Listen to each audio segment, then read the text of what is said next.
Praise the Lord दोस्तों, जय मसीह की। आज हम बात करने वाले हैं परमेश्वर के मुख्य वचन के लिए। जैसे कि हम सब ने गुड फ्राइडे के विषय में बातें की और परमेश्वर के वचन से बातें की कि गुड फ्राइडे क्या होता है, और गुड फ्राइडे के सातों वचनों के विषय में हमने बातें की और हमने बहुत सारी बातों को देखा परमेश्वर के वचन से। और आज जिस विषय में हम देख रहे हैं वो है ईस्टर, यीशु मसीह के जी उठने का दिन। इसे क्यों जी उठने का दिन कहते हैं, इसे क्यों मनाते हैं ईसाई लोग, क्रिश्चियन लोग क्यों ईस्टर को सेलिब्रेट करते हैं, क्यों वो वास्तव में ईस्टर को बहुत महत्वपूर्ण मानते हैं, इन बातों को आज हम देखने जा रहे हैं। और सबसे पहली बात, यदि इन बातों को समझना है, ईस्टर के विषय में समझना है, तो हमें गुड फ्राइडे से शुरू करना होगा। गुड फ्राइडे वो है यीशु मसीह अपने आप को क्रूस पर चढ़ाते हैं और क्रूस पर चढ़ने के बाद यीशु मसीह गाड़े जाते हैं और गाड़े जाने के बाद यीशु मसीह जी उठते हैं। उसे कहते हैं ईस्टर, मतलब यीशु मसीह के जी उठने का दिन, जिसे हम पुनरुत्थान का दिन भी कहते हैं। और यीशु मसीह के जी उठने के दिन के विषय में जब आज हम समझना चाहते हैं तो बहुत सारी बातों को समझना पड़ेगा। सबसे पहली बात, हमें क्या समझना चाहिए, यीशु मसीह क्यों जी उठे, क्यों वो मारे गए, क्यों वो गाड़े गए। क्या वो परमेश्वर के पुत्र नहीं थे? वो परमेश्वर के पुत्र थे, पर मैं आपको बताना चाहता हूं यीशु मसीह आपसे बहुत प्यार करता है और इसीलिए वो मारा गया, इसीलिए वो गाड़ा गया और इसीलिए वो जी उठा। मैं आपको बताना चाहता हूं कि यीशु मसीह जब मारा गया, गाड़ा गया और तीसरे दिन जी उठा, तो वो सबसे महत्वपूर्ण दिन था। और आज भी ईसाई लोग ईस्टर को बड़े महत्वपूर्ण दिन के अनुसार बनाते हैं और इसे एक त्योहार के रूप में बनाते हैं, और ये बनाना भी चाहिए, क्योंकि यही एक ऐसा त्योहार है जो ईसाइयों के लिए सबसे ज्यादा जरूरी है। यदि ईसाई लोग इसे त्योहार को, ईस्टर को सेलिब्रेट ना करें तो समझ लीजिए उनकी जिंदगी का कोई मकसद है ही नहीं, क्योंकि यीशु मसीह के जी उठना हमारे लिए एक आशा है, एक उम्मीद है कि हम भी एक दिन जी उठेंगे, क्योंकि हम सबको एक दिन मौत आनी है और हम सबको मौत आकर परमेश्वर के राज्य में जाने के लिए हम सबको दोबारा जी उठना पड़ेगा। और यीशु मसीह के विषय में जब हम देखते हैं, यीशु मसीह अपने चेलों से एक बार बात कर रहे थे और उनको बता रहे थे कि जरूरी है मनुष्य का पुत्र मारा जाए, गाड़ा जाए और फिर तीसरे दिन जी उठे।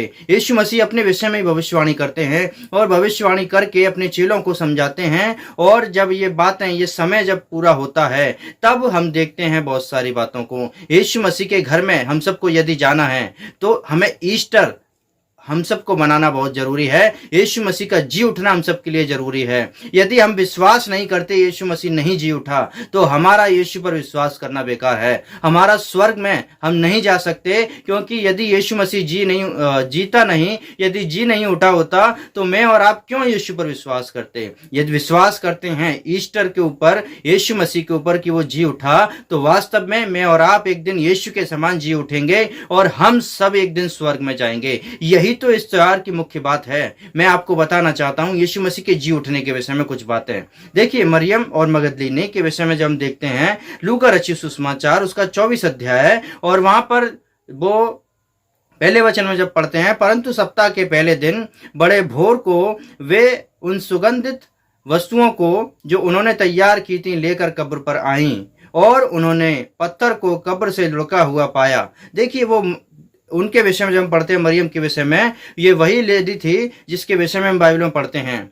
यीशु मसीह को बहुत प्यार करती थी। और देखिए, सबसे बड़ी बात क्या थी कि वो यीशु को सुगंधित द्रव्य लेकर आती है कि उसकी कब्र पर चढ़ाएंगे। उसको पता था, यीशु मसीह ने वहां के लोगों को, अपने चेलों को बताया था कि वो तीसरे दिन जी उठेगा, और उन लोगों को भी पता था कि यीशु मसीह तीसरे दिन जी उठेगा, और वो विश्वास के साथ वो गए थे।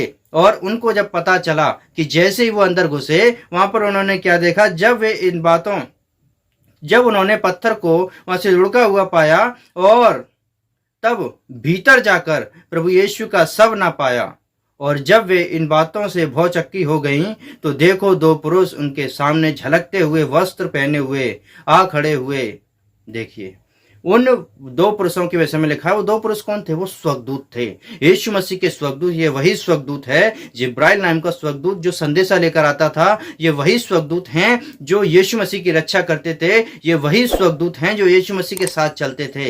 हमने देखा परीक्षाओं के समय में भी यीशु मसीह के साथ वो स्वर्गदूत चलते थे। और देखिए, यही तो मुख्य बात है, यही तो खास बात है यीशु मसीह के जी उठने की। वहां पर जब वो गई वहां पर उन्होंने क्या देखा कि वो यीशु मसीह तो वहां पर है ही नहीं कब्र में, और स्वर्गदूतों ने उनको सुसमाचार सुनाया। देखिए सुसमाचार शुरुआत से लेकर अब तक हम सुनते हुए चले जा रहे हैं, और यीशु मसीह के द्वारा हम यीशु मसीह के द्वारा भी सुसमाचार सुनते हैं, लेकिन स्वर्गदूतों ने कई जगह पर सुसमाचार सुनाया। और सुसमाचार यीशु मसीह के पैदा होने का सुसमाचार और यीशु मसीह के जी उठने का सुसमाचार, देखिए कितनी बड़ी बात है। यीशु मसीह दुनिया में आया तो भी सुसमाचार सुनाया गया, और यीशु मसीह जब जी उठा तो भी सुसमाचार सुनाया गया, क्योंकि उसके जी उठने के द्वारा हमारे लिए उद्धार और स्वर्ग में जगह बन जाती है। क्योंकि यीशु मसीह जब जी उठते हैं तभी तो हमारे लिए स्वर्ग में जगह होगी। और आगे जब हम पढ़ते हैं, परंतु वो कहने लगे कि जिसे तुम यहाँ ढूंढते हो वो तो अब यहाँ पर है ही नहीं। 7 वचन जब हम पढ़ते हैं, अवश्य है कि मनुष्य का पुत्र पापियों के हाथ में पकड़वाया जाए, जैसे यीशु मसीह ने बीते दिनों में भविष्यवाणियां की और तीसरे दिन जी उठे। क्या वो बातें तुम्हें याद नहीं? स्वर्गदूत बातों को उसको याद दिला रहे हैं। देखिए बहुत सारी बातें हैं, बहुत सारे विषय हैं, लेकिन जरूरी क्या है? यीशु मसीह का जी उठना। आज यीशु मसीह जी उठे, यही हम सब के लिए आशीष का कारण है। यीशु मसीह का जी उठना जो ईस्टर है, सबसे मुख्य त्योहार है, सबसे मुख्य विषय है ईसाइयों के जीवन के लिए, मसीहियों के जीवन के लिए, जो यीशु पर विश्वास करते हैं उनके जीवन के लिए। यदि आज मैं और आप यीशु मसीह पर विश्वास करते हैं तो जरूरी है हम सब यीशु पर विश्वास करें, क्योंकि वो जी उठा और जीवित स्वर्ग में उठा लिया गया। उसके द्वारा हमारी जिंदगी में आशीषें आती हैं, उसके द्वारा स्वर्ग में हमारे लिए जगह तैयार होती हैं। यही तो खास बात है, यही तो मुख्य बात है यीशु पर विश्वास करने की। जब यीशु मसीह जी उठा तो हम भी जी उठेंगे, यीशु मसीह स्वर्ग में उठा लिया गया तो हम भी उठा लिए जाएंगे, और वो समय आने वाला है, जल्दी से वो समय आने वाला है। आप चाहते हैं हम इस विषय में और वीडियो बनाएं तो और इस विषय में डिटेल से बात करेंगे, लेकिन इस समय हम परमेश्वर के जी उठने के विषय में, उस दिन के विषय में बात कर रहे हैं। ये जो ईस्टर है ये बड़ी ही आशीष का दिन है, इसलिए आप विश्वास करें यीशु मसीह मारा गया, गाड़ा गया और तीसरे दिन जी उठा। ये सुसमाचार मेरे और आपकी और पूरी दुनिया के लिए यीशु मसीह ने दिया है, ताकि हम यीशु मसीह पर विश्वास करें, उस आनंद के जीवन को हम समझने पाएं जो यीशु मसीह ने मेरे और आपके लिए क्रूस पर दे दिया। ईस्टर परमेश्वर का बहुत ही अच्छा और बहुत ही प्रावधान किया गया एक उपाय है मेरे और आपके लिए, ताकि जैसे यीशु जी उठा मैं और आप जी उठें और स्वर्ग में उसके राज्य में जाने पाएं। हमें विश्वास करना है, क्योंकि बाइबल कहती है हमारा ये देश नहीं, हम परदेसी हैं, और जब हम परदेसी हैं तो हमें वहां पर जाने के लिए तैयार रहना है। Praise the Lord, hallelujah. आप सबको ईस्टर की बहुत बहुत बधाइयाँ। प्रभु यीशु मसीह आप सबको बहुत आशीष दें। जय मसीह की। अब तक आपने हमारे चैनल को सब्सक्राइब नहीं किया तो प्लीज़ सब्सक्राइब कर लीजिए। परमेश्वर आपको आशीष दे। जय मसीह की।